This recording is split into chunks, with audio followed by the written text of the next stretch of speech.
You can attack the men and women at ICE all you want. It comes down to one simple fact. These people fail to comply with law enforcement. Even some of the major chiefs in this country who don't necessarily agree with this administration says you always comply with law enforcement. But the hateful rhetoric that ICE isn't a real law enforcement agency. I see these signs that were resist. ICE are let's abolish them. They're fascists. When you keep that hateful rhetoric up for a year and a half, there's going to be that percentage of that part, that left population that it's going to be emboldened to take action because they're not a real law enforcement agency. I should resist them. All they had to do is simply comply with law enforcement. If you don't like what law enforcement did to you, then go to the courts, sue, call the ACLU, do whatever you want to do. But you should always comply with law enforcement. If they did, they'd be alive today. Now, I'm not going to comment on the investigation itself. We'll wait for it to play out.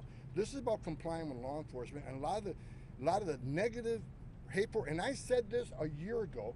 If a hateful rhetoric doesn't stop, there will be bloodshed. And unfortunately, I was right. And I'll tell you something else. It's not over yet. Unless they keep attacking and miscommunicating what ICE does every day, calling them Nazis and comparing ICE to the Nazi regime. Are you kidding me? And I'm not saying the whole country's convinced, but there's going to be that population that's just going to embolden to do something stupid. And I'm afraid that we're going to bury an ICE agent. I'm afraid I'm going to hand another folded flag to a spouse or a child of an ICE agent for simply doing his job. And for any member of Congress to keep attacking ICE and calling them fascists and Nazis, I said it 1,000 times. If they're a Nazi for enforcing the law, what's that make them? They wrote the law.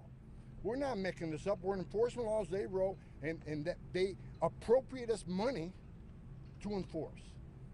Now, I'll say it once again. If ICE agents acted improperly or illegal, they'll be held accountable, just like they were held accountable in Minnesota. Everybody, guys,